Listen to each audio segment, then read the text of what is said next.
Head coach Joe Judge makes a decision regarding the play calling going forward, plus your Twitter Tuesday questions on today's Locked On Giants podcast coming up next. You are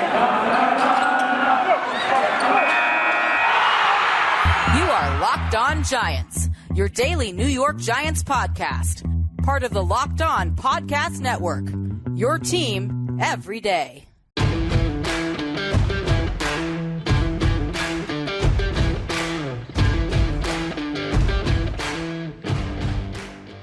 Hello, New York Giant fans, and welcome to another edition of the Locked On Giants podcast, part of the Locked On Podcast family, your team every day.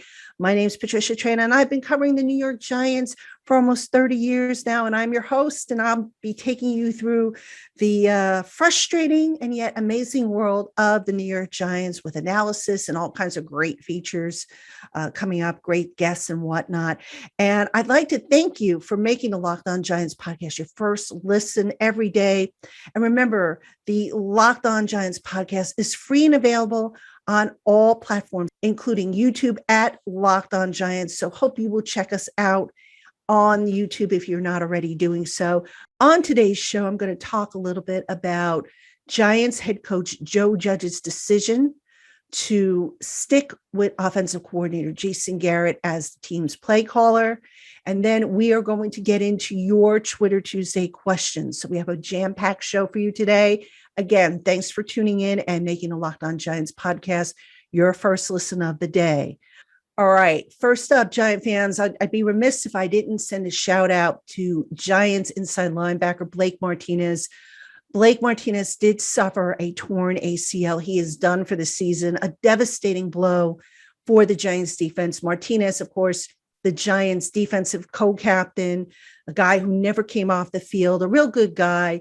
And geez, these season-ending injuries, they are just awful. They're even worse than the losing that the Giants have been going through. So I want to send a shout out to Blake Martinez. I don't think he listens to this program, but if he does, Blake, get better soon. You've got this, big guy. You're going to come back and you're going to be better and stronger than ever before. All right, Giant fans. So on Monday's conference call with reporters, Giants head coach Joe Judge was asked point blank, does he plan to make any changes at play caller, replacing offensive coordinator Jason Garrett? And I'll read you the exact quote with some emphasis here. Judge said on a call with reporters on Monday, in terms of who's going to be calling the plays, no. In terms of the offense, defense, kicking game, the coordinators will still be making the play calls this week. Now, I emphasize this week. Okay, because that doesn't mean that the coordinators will be making the calls next week. Now, before I get too far ahead of myself here, Judge spoke about wanting to see about correcting some of the issues that the Giants have been having on offense, particularly in the red zone, where they just haven't been very good. And I have a stat that I put on Giants Country in an article I wrote that in the 19 games dating back to last year, the Giants have only scored at least 20 points 8 times, right? And they constantly are at or near the bottom of the league scoring wise. And in the red zone, they're 3 of 5 this year, but dating back to last season, they are 19 of 41 in red zone conversions. And when we're talking red zone, we are talking touchdowns, not field goals, which are not going to cut it in this league. So anyway, 19 of 41, that's a 46.3% conversion rate. Not very good, folks. I think we can all agree that that's not very good. And in addition, I want to share with you some statistics that my colleague over at Locked On Cowboys, Marcus Mosher, posted on his Twitter feed. And here are the statistics. So here is where the Giants have ranked offensively since hiring Jason Garrett in 2020. 32nd in yards to go on third down, 31st in points per game, 31st in explosive pass plays, 30th in points per drive, 28th in yards per play, 32nd in 31st in red zone touchdown percentage, 31st in offensive yards per game, 29th in sacks allowed, 29th in offensive penalties, and 29th in third down conversion rate. Not good, folks. I mean, look, we have all seen the Giants offense. We've seen the problems. Now, not all of it is on Jason Garrett. Let's make that clear. I mean, you can't be having Evan Ingram dropping passes or fumbling balls away. You can't have Daniel Jones having ball security issues. You can't have offensive linemen not knowing how to pick up a stunt. You can't have Darius Slayton getting free and then dropping a ball that hits him in the hands. A good deal of this is on execution. That said, and I go back to maybe the offensive line here as an example, and the fact that this offensive line hasn't been able to pick up a stunt successfully, at least not very often. That's where the coaching comes in. How are these guys being taught? Maybe you need to simplify things for them. Maybe you need to scrap what you're doing and say, okay, you know what? We don't have the Dallas Cowboys offensive line from a couple of years ago, that all-world offensive line. So maybe we need to, I don't want to say dumb it down, but just change things up to where we're doing things that fit the guys we have versus the guys that we had maybe in Dallas. So there are things that Joe Judge is going to be looking for from the coaching staff, and that includes basically simplifying some of the stuff that they've been doing and trying a few new things. Now, what happens if they don't work? I can't imagine the Giants continuing with Jason Garrett as the play caller. I think what will happen is they won't necessarily fire him if things don't turn around. But what I could see happening is Judge assigning either a co-pilot, Freddie Kitchens, or just basically making Jason Garrett an offensive coordinator in name only. All right. I think ultimately Freddie Kitchens is going to end up calling the plays for the Giants at some point if things don't turn around. And, you know, if you watch my show or you listen to my show yesterday with David Turner, we talked about that. And David was not very much in favor of Freddie Kitchens becoming the next play caller if Jason doesn't, you know, get the job done in the coming weeks. But that said, I think that's the direction that the Giants are going in. And look, quite honestly, you know, last year you can make the argument that the Giants had, you know, COVID and it affected them learning and executing on the field. I guess this summer you can say, you know, Garrett never had all of the offensive playmakers on the field because of injuries. You know, he was without Saquon and Kyle Rudolph and Kenny Golladay for most of the summer. But look, those excuses will only carry you so far. And I've said this before. That's why you have film on these guys. You have film on these guys, so you should have a good idea based on how they've been deployed in previous offenses, what they can do and what they can't do. And if you see, for example, Kyle Rudolph is great at running a crossing pattern, for example, in the red zone, why would you not incorporate that into your offense? I mean, sometimes you just wonder if maybe this coaching staff, and in particular on offense, if they try to get a little too cute, a little too creative, so to speak, and end up outsmarting themselves. And sometimes it's just best to keep it simple. You don't have to be fancy. You don't have to be, you know, the Kansas City Chiefs offense or the Green Bay offense. You just have to be the Giants offense. You have to play to the strengths of who you have and stop trying to be someone else. Now, I don't know if that's what Jason's doing. I do know that whatever he is doing hasn't worked, and it's a problem. And until the Giants fix this offense, they are not going to go very far. I mean, they're about to face some good teams coming up on their schedule. You know, the Saints have always been a tough customer. And after that, they have the Cowboys, which has an offense capable of, you know, lighting up the scoreboard. The Giants got to get this fixed. And that's just the bottom line. So again, Joe Judge sticking with the coordinators. Again, he didn't specifically say the offensive coordinator. He said all the coordinators for, quote, this week. Will that change after this weekend against the Saints? It all depends on the outcome of the game and if there are improvements. But it'll be interesting to see what kind of changes, what kind of tweaks they made to address this problem. And all eyes are going to be on the offense this weekend to see what happens, because this is a big storyline for the Giants. and one they have definitely got to fix. All right, Giant fans, I mentioned at the top of the show that we are also on a Twitter Tuesday today. Several of you were kind enough to send in your questions via email, so we are going to get to those in just a moment.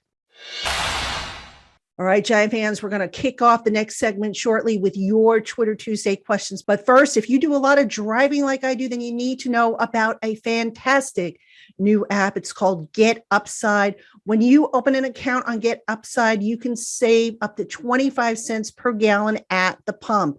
Over time, that kind of savings adds up. Some people are making as much as $200 to $300 a month with the Get Upside app, which not only makes it easy to save, but it makes it convenient for you to cash out at any time. You can either get the deposits back to your bank account via PayPal, on an Amazon gift card, and so many more options whenever you want. And now when you open an account, you will get up to 50 cents off per gallon on your first fill up with your new account. So download the Get Upside app and use our special promo code Touchdown when you sign up for your account and start saving every time you fill up at the pump. That's Get Upside. All right, Giant fans, coming up, we have your Twitter Tuesday questions. But first, if you are looking for all the latest news, odds, info, and sign-up bonuses, you will want to check out betonline.ag on your laptop or mobile device. When you open an account and use our special promo code NFL100, you will get a 100% welcome bonus on your initial deposit. Again, that's code NFL100 for your 100% welcome bonus. Terms and conditions apply. BetOnline, your online sportsbook experts. All right, Giant fans, again, you are on Locked On Giants. I am Patricia Traina, your host. And again, thank you so much for making the Locked On Giants podcast one of your first listened to podcasts of the day. Do appreciate the feedback, the responses, the interaction on YouTube has been tremendous. And of course, your Twitter Tuesday questions. And we have one via Twitter and the rest coming in via email. And just as a reminder, if you want to send a question in for the podcast, you can do so by sending it to me at lockedongiantspodcast@gmail.com. That information is in the show notes below, along with some other information about things we've got going on here at the Locked On Giants podcast. Or you can tweet me at Patricia_Traina, Traina. Make sure you tag it Ask P Train, and also just tell me that it's for the podcast and not for Giants Country's mailbag, where we do that every Saturday. All right, let us get to your questions now. We're going to start off with a Twitter question submitted by Big Pasty Guy, who asks, assuming they clean house, assuming Mara figures out that he's the root common thread, how would it work to get outside help rebuilding front office, some kind of consulting service? All right. What the Giants have done in the past when they have cleaned house, so to speak, is they have brought in a consultant, and that consultant has been Ernie Accorsi. So, John Mara, I don't have to tell you guys that he's a very loyal man. And Ernie Accorsi, built a lot of the Super Bowl team that won the Super Bowl in 2007. Even though Jerry Reese at that point was the GM, a lot of that team was Ernie Accorsi's doing. So would the Giants hire a consultant again? Possibly. I don't think it would be a bad idea because, as other people have pointed out, you want to go outside your circle and what you know. And I think one of the problems with the Giants is they stick with what they know. And I've seen it not just in the front office hirings, but in the coaching rank hirings. One of my complaints, if you will, about the coaching ranks is every guy Joe Judge has hired, with the exception of maybe, I think, 2 guys or 3 guys, maybe, Garrett, Ben Wilkerson, the assistant offensive line coach, and Tyke Tolbert. And there probably are more that I'm forgetting, but the majority of Joe Judge's staff are all guys he's worked with before. And, there's something to be said about familiarity. And this whole concept of familiarity drives me crazy when it comes to player personnel, because you are bringing in guys that you know who may or may not be better than what you had. And a good example that I can give you is when the Giants decided to move on from Michael Thomas for Nate Ebner, a guy that Joe Judge knew from his time in New England. I just think that's kind of a lazy way, for lack of a better term, to build a roster. But I'm getting off track here. You asked about the front office. I would hope that the Giants, if they do decide to shake things up, and they may or may not, Dave Gettleman might even surprise us and decide to retire at the end of the year, which I'm sure wouldn't break a lot of people's hearts. But I do think that when the Giants have to look for their next GM, I would hope they would look outside the organization and not promote from within. The Giants do like to promote from within. I've seen people throughout the years, and not just in the football operations, but people who's come in and they start off as interns, and they work their way up, and they work their way up the corporate ladder, and then they become vice presidents or senior VPs. And that's all well and good. I mean, if the person deserves it, but sometimes promoting from within isn't always the answer. So I would hope, to answer your question, that they would look outside the organization, whether it's through a search consulting firm that specializes in this, or I don't know exactly how it would work, but I would hope that would be the course of action they take. So thank you for that question. All right, let's get to some email questions, and we're going to kick this off with a bunch of questions from Jack B, who, let's see, been listening to the podcast for two years now. Love the podcast. Jack, thank you so much for the kind words and for being a loyal listener. Really appreciate that. All right, let's get to your questions. Question number 1, what will it take for Jason Garrett to be fired? All right. Kind of touched on that a little bit in the beginning segment, but basically I think what it's going to take, Jack, is Joe Judge is going to try to exhaust every avenue. They're going to change things up. They're going to just try and get this offense back on track. And if all these changes that they're talking about don't work, I think at that point you're going to see a change. I also think that Joe will make that change sooner than later. In other words, I don't see him taking the next 4 weeks to get this thing fixed. I suspect, and this is just my gut feeling, I have no inside info on this particular feeling, but if things don't improve this weekend, I think you're going to start to hear rumblings of a possible shift in organizational duties on that coaching staff.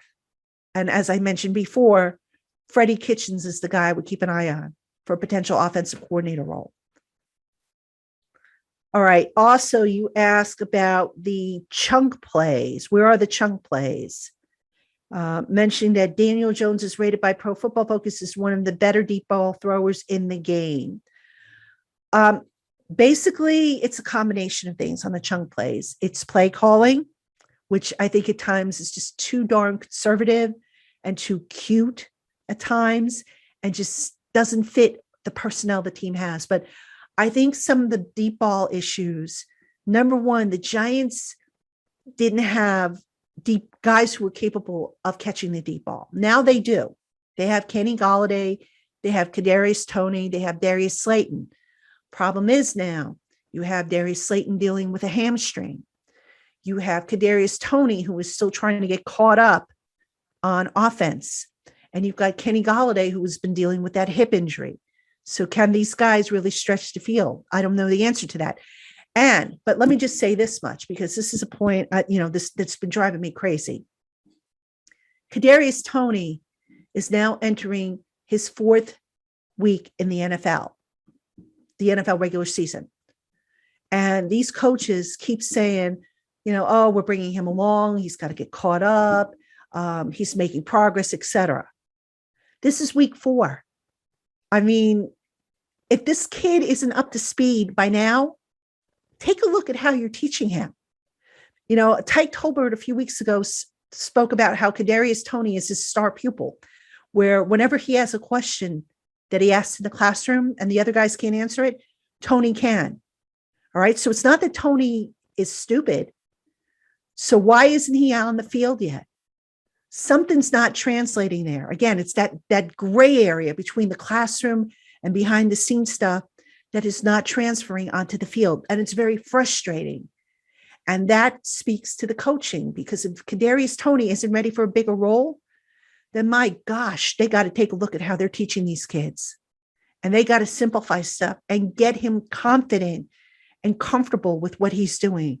Because to have a first-round draft pick and not have him contributing as often as he should be, that's a problem.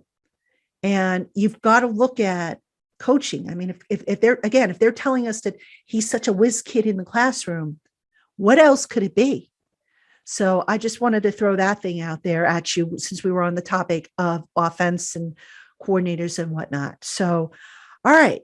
And then you close by saying that if it were up to you, you'd have Freddie Kitchens calling plays against the Saints. And as I mentioned before, Judge is not ready to make that change yet, but I suspect if things don't turn around, that move is coming sooner than later. So Jack, thank you so much for writing in. Thank you for the questions. Appreciate them. Folks, we're going to have a couple more mailbag questions coming up for you right after this. Stick with us. All right, Giant fans, we have more coming up on today's show. But first, no matter what you need for your car or truck, rockauto.com is sure to have it in its extensive online catalog. Rockauto.com offers brand name parts for every make, model, and manufacturer at highly competitive prices. And they ship directly to your door. So when you visit rockauto.com, tell them that Locked On Giants sent you in their How Did You Hear About Us box. That's rockauto.com. Amazing selection, reliably low prices, all the parts your car will ever need. rockauto.com. All right, Giant fans, you've got Patricia Traina here on the Locked On Giants podcast, and we are doing Twitter Tuesday. Your questions. Actually, it's just the mailbag. I should really call this mailbag Tuesday. It doesn't really have the same zing as Twitter Tuesday, but most of the questions do come in via email. But nonetheless, it is your questions, and they are the focus of the Tuesday show. So let's get back to them. All right. So I have Chris M. submitted a few questions. So let's see. Two things that are obvious in Patrick Graham's D for 2 years: make a lot of mistakes and drop interceptions and costly penalties, can't get off the field on third down or fourth in big situations. And it's not just against Matt Ryan. This is coaching. Mistakes as a pattern are coaching. What changes do you think are most likely? All right, let's take that one. Chris, first thing I would do is, after seeing all these dropped interceptions by the defense backs, extra work on the jugs machine. Now, I know Logan Ryan spoke in the post game after the Falcons game, and he talked about how he does that anyway. Okay, great. This is, I'm not saying Logan Ryan doesn't do it. I'm not calling him a liar, because I don't know. I'm not there. That said, this is another one of those gray areas where what progress is being made behind the scenes isn't coming over to the field. And to me, there needs to be a little less defensiveness, a little less, well, I do it, or a little less excuse making and more show me. That's just the bottom line.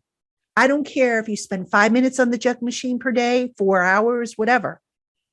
If you're dropping passes, you're obviously not spending enough time. So that's something that needs to be addressed. Fundamentals. A defensive back should be able to catch a ball, you would think.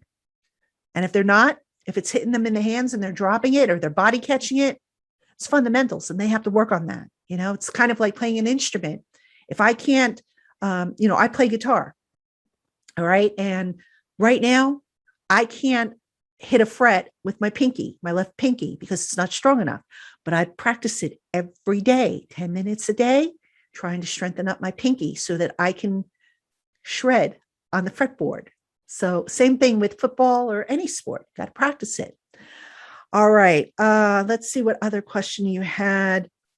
Um, will Freddie Kitchens get play calling duties this year? Okay, kind of touched on that in the last segment. I think if Jason Garrett doesn't turn it around, there is a short leash, I think is fair to say, for Jason Garrett. They cannot go the next 2, 3, 4 weeks continuing to try to bang their heads against the wall and figure this out. I think at some point, if the season starts to slip away, yes, you will see a change in the play caller. And then you finally ask, is Joe Judge out?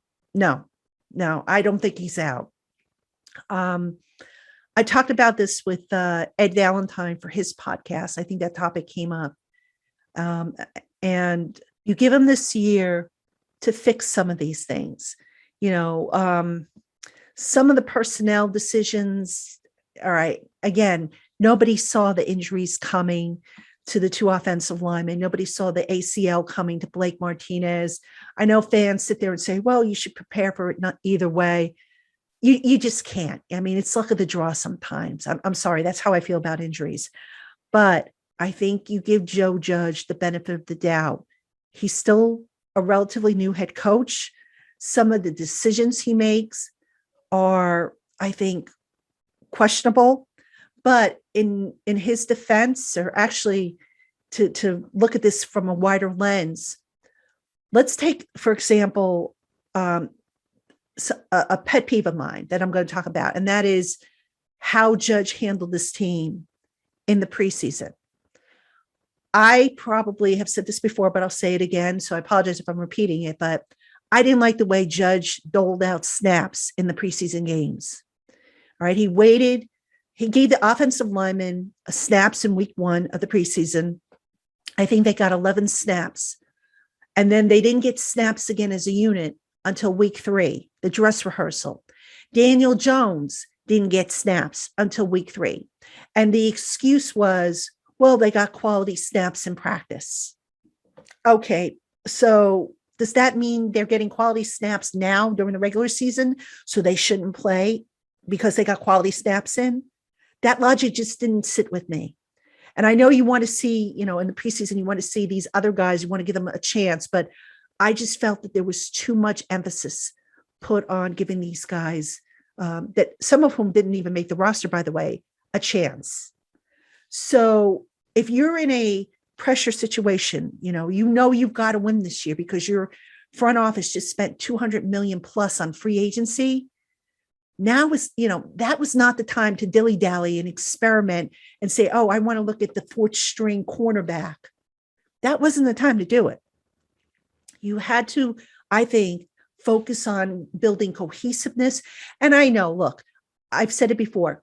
The Giants didn't have Kenny Golladay. They didn't have Saquon Barkley. They didn't have Kyle Rudolph.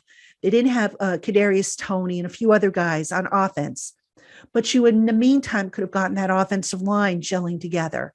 You could have worked on some of the other, the substitution packages, gotten Evan Ingram maybe into some kind of a flow. He had a pretty good summer camp, but they didn't really play him much in the preseason. All right. I just felt like that was mishandled. So by the time they got to week 1, what happened? The Giants looked like they were still in preseason. They weren't cohesive. They weren't ready to start the season. And they lost a game that counts in the standings. I'm sorry.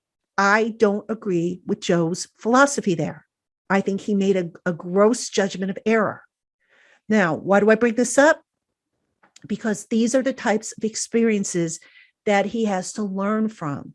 Joe Judge, remember, came from Alabama. He came from New England. Those teams were very rich in talent. They could get away with that kind of approach because, if they had a throwaway game here or there, they had the talent to make up for it. The Giants don't have the talent to afford throwaway games. They just don't. They've proven that. So that is a big mistake, I think, that Joe Judge made, and one that I really, really hope doesn't come back to bite them when the dust settles. All right. So how to get that one off my chest. But anyway, Chris, thank you for your questions. Great questions as always. Appreciate them. All right. Next question comes from Tyler J., who, God bless his soul, he made the trip up from Tampa, Florida to MetLife Stadium for National Eli Manning Day. I'm glad you got to see it, Tyler. That was some ceremony, by the way. I mean, I don't think there was a dry eye in the house. But anyway, so let's see. Your question is, the first offensive drive of the game, the Giants threw a long pass down the sideline, and they never threw a pass deeper than 20 yards the rest of the game. Do I think the play calling is holding him back, or do I think Daniel Jones is making the right decisions with the ball? I think it's a combination of the two. And I'm going to start with the play calling. And again, David Turner on the show on Monday made this point, so I'm going to reiterate it. The Giants, if you look at their opening drive, they're pretty good. All right. Their opening drives have been fairly successful. They've been mixed up. You sit there and you say, okay, yeah, there's hope for this. That's because those opening drives are scripted. And, the first 15 or 20 plays or so are scripted by the Giants. After that, if something happens, where are the adjustments? Case in point, okay? Sterling Shepard goes down with a hamstring. Darius Slayton goes down with a hamstring. Where was Kyle Rudolph? Why wasn't he involved in the passing game? Why wasn't, Kadarius Toney more involved? What exactly were they doing? These are the types of adjustments you question and you wonder about. We talk about adjustments all the time. And can anybody out there honestly say that Jason Garrett has been good at making adjustments? I don't think I can. If you can, and you're, on YouTube, put a comment in the box below and tell me if you think I'm wrong here. That said, it's not all on Garrett. There are some things that Daniel Jones misses. There are times when he's missed guys who have been wide open, or he has, pulled the ball down and taken off. His pocket awareness is still, I think, shaky. So yeah, some of that's on him. And then you also have to look at some of the skill position players. And gosh, I hate to pick on Evan Ingram, but I'm going to here. Evan Ingram, when was the last time you saw this guy run and beat zone coverage? Find that soft spot in the zone coverage, settle in, make the catch, and then run for extra yards after the catch. You don't see it very often. All right. I talk about Sterling Shepard and how he is a master at finding soft spots in zone coverage. He is a master. I mean, Sterling Shepard should put on a clinic. That's how good he is at that. Evan Ingram can't do it. I don't see it. I just don't see it. All right. Again, is that coaching? Is that the player just not having a feel for things?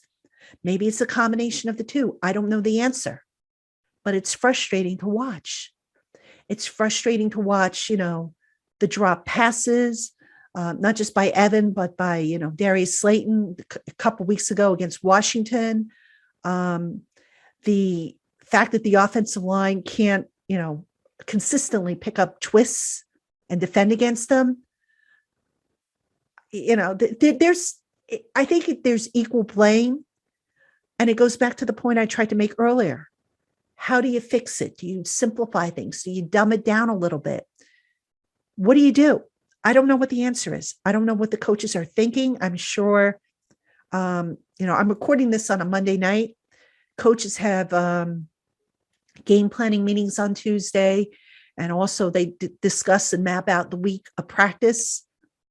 I hope they're coming up with some answers here, because they can't go on like this. This season's going to slip away pretty quickly unless they turn it around. I mean, they should have won these first 3 games, and they were all winnable. That would have built up some momentum. And by the way, I've been picking on the offense. The defense hasn't been exactly, clear of any wrongdoing. And we've talked about that before, but the defense has got to get a little bit better. The pass rush. Has anybody seen a lot of pressure from Lorenzo Carter or Shane Zimenez? I think right now, really the only kid who's providing any kind of pass rush is Azeez Ojulari. One guy alone is not going to be able to do it. Okay. Um, so yeah, they've got some big issues they've got to resolve, not just on offense, but on defense. And let's hope that these coaches have the answers. Otherwise, folks, it's going to be a depressing Monday after each game on this podcast. It's really going to be depressing. And I'll try and make it as pleasant as I can for you, but there's only so much I can do. So we'll see how it goes. All right, Giant fans, before I go, just real quick, again, I want to thank you for making the Locked On Giants podcast your first listen. Make sure you check out some of our other Locked On podcasts. We have Locked On Bets, we have Locked On NFL, a lot of great stuff here on the Locked On Podcast Network. Also, coming up on the Locked On Giants podcast this week, we have Ed Valentine is going to join me on Wednesday. We're going to talk about the state of the Giants and where they go from here. Thursday, I have the crossover show with Locked On Saints host Ross Jackson. Cannot wait for that. I absolutely adore Ross. He's so good. I think you guys are going to love him. If you haven't checked him out, check out the Locked On Saints podcast. That infectious smile that he has, I think you'll love him. And he's just such a wealth of knowledge about the Saints.